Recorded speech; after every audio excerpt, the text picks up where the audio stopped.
আপনারা সকলে ভালো আছেন? আমার গলা বসে গেছে, আমি আসলে ক্লিয়ার কথা বলতে পারছি না। বেশি কিছু বলবো না, আমি এটাই বলবো যে আমাদের লিডার কি করেছে আগে আমি এটা দেখাবো না, আমি শুধু এটাই দেখাবো যে আমাদের লিডার যে 17 বছর আপনাদেরকে ছেড়ে যায়নি, সেটা মানেন আপনারা? গিয়েছে, উনি পারতো না যে এত বন্দুকের মুখে পড়েছে, ওনার বাড়ি ভাঙচুর করা হয়েছে, ও তারপর ওনার নেতাকর্মীদের বাড়ি ভাঙচুর করা হয়েছে, কে ছেড়ে যায়নি, সেটা তো আমরা মানি। গিয়েছিল উনি পারতো না দেশের বাইরে থাকতে, উনি পারতো না ঢাকায় পড়ে থাকতে, উনি থাকে না এই জন্যই যে উনি হয়তো এলাকা ভিত্তিক ঢুকতে পারে নাই, তারপর উনি জানে যে উনি হাত বাড়ালে ওনার মিছিল মিটিং ওনার নেতাকর্মী গিয়ে হাজির হয়েছে, ঠিক আছে না? উনি তো পারতো আপনাদেরকে ছেড়ে যেতে, কিন্তু উনি যায় নাই। এখন আপনারা দেখেন আওয়ামী লীগ আছে কেউ? যারা আওয়ামী লীগ করেছে তৃণমূল পেটের দায়ী, তারা কিন্তু তাদের কথাও ভাবে নাই, বিপদে রেখে চলে গিয়েছে না? আমাদের লিডার গিয়েছিল। আমি উন্নয়নের কথা মানে সব বাদ দিয়ে দিব, শুধু এটা একটু জিনিস দেখেন আপনারা যে উনি 17 বছর আপনাদেরকে ছেড়ে যায়নি। ওনার কিছু হলে জানে ওনার জনগণ কথা বলবে, মুখ খুলবে, খুলবে না? আপনারা লড়াই করতেন না ওয়াদুদ ভূঁইয়ার কিছু হলে? সেটা জেনেই জনগণের ভরসায় উনি এই খাগড়াছড়িতে পড়েছিলেন। হয়তো উনি এলাকা ভিত্তিক কোনো মা বোন বাপ ভাইয়ের সাথে দেখা করতে পারে নাই, যেতে দেয় নাই সরকার, আওয়ামী লীগ সরকার দিয়েছিল, প্রশাসন দেয় নাই। তাহলে আপনারা এটা মানতে হবে যে এই 17 বছর উনি আপনাদেরকে ছেড়ে যায় নাই, আপনাদের পাশে ছিল এবং থাকবে, থাকবে তো। আমার এটাই কথা যে ওই গত পরশুদিন কি বলে ইয়াকুব চৌধুরী একটা বক্তব্য দিচ্ছে যে অনেকজন এখন বলছে যে আমি প্রার্থী কেন হয়েছি, বলবে না? বলারই তো কথা। আপনি 17 বছর কোথায় ছিলেন? আপনার যদি এতই ইচ্ছা থাকতো আপনার প্রার্থী হওয়ার, তাহলে 17 বছর আপনারা জনগণকে নিয়ে কাজ করতেন। এখন কেন সুযোগ সুবিধা পাওয়ার টাইমে আপনারা কাজ করছেন?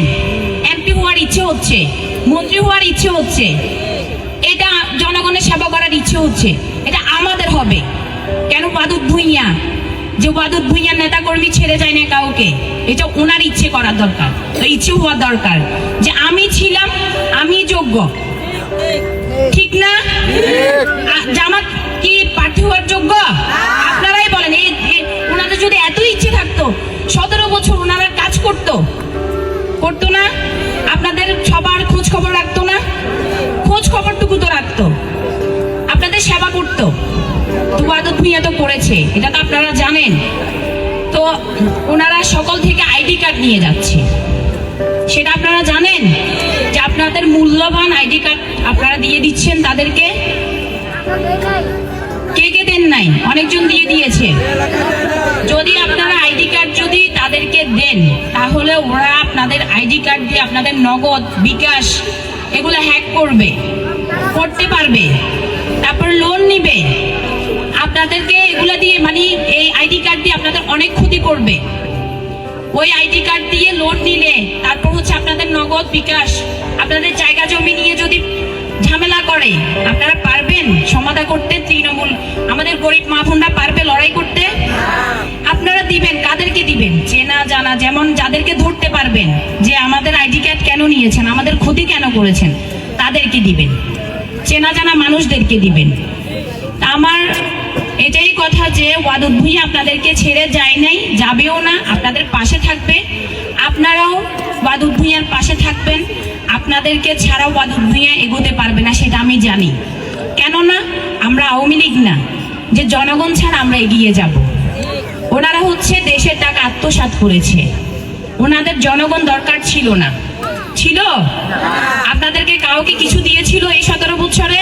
পেয়েছেন আপনারা? কিন্তু 1 থেকে 6 ওয়াদুদ ভূঁইয়া তো অনেক কিছু দিয়েছে। একটু টাইমে ওয়াদুদ ভূঁইয়া এত কিছু যদি দিতে পারে, এই 17 বছর তো আওয়ামী লীগ পুরা খাগড়াছড়িকে পাল্টাই দিতে পারতো না?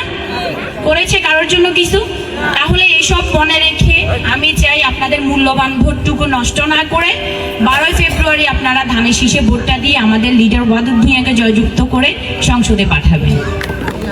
আমি নারী হয়ে নারীকে নিয়ে কাজ করব, কেননা আমাদের নারী মা বোনরা কিন্তু অনেক কষ্ট থাকে মনে, বা সাংসারিক সমস্যা থাকে, পুরুষদেরকে জানাতে পারে না। তা আপনাদের জন্য সহজ হলো না যে আমি নারী হয়ে আমাকে জানাতে পারবেন সব কথা? আমি নারী হয়ে নারীকে নিয়ে কাজ করব, আর আমাদের লিডাররা হচ্ছে পুরুষকে নিয়ে কাজ করুক। আমি চাই নারীরা সব সুখ দুঃখের কথা আমাকে বলুক, বললে আমি অবশ্যই লিডারকে জানাবো, আপনাদের সব সমাধান করে দেওয়ার চেষ্টা করব। আপনারা আশায় রাখবেন, সবাই আমাদের পাশে থাকবেন, লিডারের জন্য দোয়া করবেন। আপনাদের সকলের জন্য দোয়া রইল। আপনারাও ভালো থাকেন, সুস্থ থাকেন। আসসালামু আলাইকুম।